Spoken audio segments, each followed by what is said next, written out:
Avec les assises de la sécurité, le projet qui est le plus important pour nous en termes de sécurité, c'est la gestion des identités. On a déjà un SSO, hein. On veut moderniser, on veut, je dirais, passer à la phase supérieure. La phase supérieure, c'est effectivement remplacer l'outil, mais c'est de viser plus loin. Aujourd'hui, nos organisations ont une problématique, c'est la gestion des identités. Qui arrive, qui part, qui change de service, qui est stagiaire, pour quelle durée.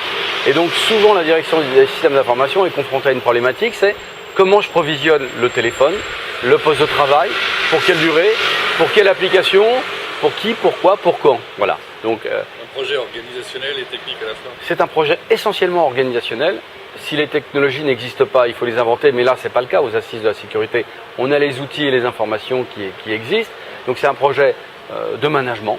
C'est un projet dont le pilote est la direction des ressources humaines, à mon avis. Effectivement, il y a un système de workflow à mettre en place qui est essentiel.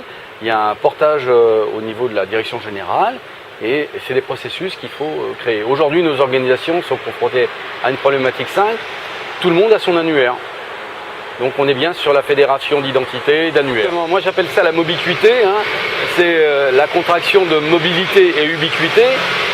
On ne peut pas interdire aujourd'hui, il faut se projeter je dirais un agent ou un élu pour nous collectivités de pouvoir utiliser une tablette demain. Alors après, est-ce qu'on va les partager?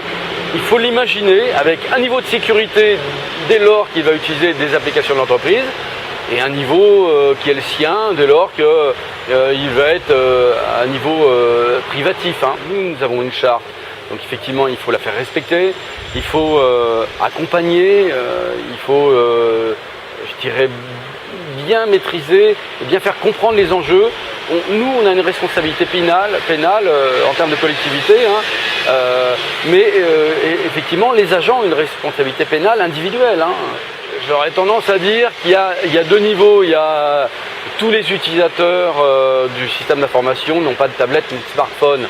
On est sur une catégorie un peu particulière et souvent c'est un autre outil que le poste de travail, hein, voilà. Ou alors je suis un VIP, hein, et j'ai une tablette pour valider ou signer un certain nombre d'éléments, que ce soit des bons de commande, que ce soit des mandats, etc. Et auquel cas je me dois d'avoir une solution de secours impérativement. Moi je pense qu'il y a deux populations. Il y a effectivement les agents qui sont dans une infrastructure, qui sont plutôt sur le LAN, on va dire, et puis les citoyens qui sont en interaction avec la collectivité, portail famille, portail citoyen, etc. Et demain, je pense que les citoyens n'auront pas envie d'aller sur le portail www.macollectivité, mais ils iront dans Facebook, dans LinkedIn, dans Viadeo et autres, pour justement utiliser les outils que nous, on aura préparés au niveau des applications qui seront téléchargeables, comme on peut les trouver sur Apple Store et autres. Il faut avoir une vision plus large. Je ne suis pas sûr que le citoyen demain sera dans la fédération d'identité. Je dirais il y a deux niveaux. Il faut déjà avoir une gestion collaborative, intelligente et pragmatique, je dirais, des agents. Et après, au niveau de la fédération d'identité, je ne pense pas que ça touche le citoyen. C'est un autre niveau. C'est un profil citoyen. Voilà. Donc avec, non pas la sécurité, mais lui garantir que quand il vient dans notre système d'information, dans nos applications, il ne risque pas de se faire pirater sa carte bancaire ou de se faire détourner son identité numérique. Je pense que le NFC et toutes les technologies sans contact sont des technologies qui vont venir plus rapidement au niveau des citoyens que nous, on peut l'imaginer. Donc il faut d'ores et déjà être en alerte là-dessus. C'est un chantier qu'on a ouvert, que ce soit au niveau de la collectivité ou plus largement, parce que moi je suis membre d'une association qui s'appelle le Cotter Club, sur lesquelles on réfléchit également à l'impact que ça peut avoir dans nos systèmes d'information et dans notre vie de tous les jours. Le service public, c'est un service qui doit se régénérer en permanence, hein. On ne pouvait pas imaginer il y a 20 ans qu'on aurait des téléphones portables.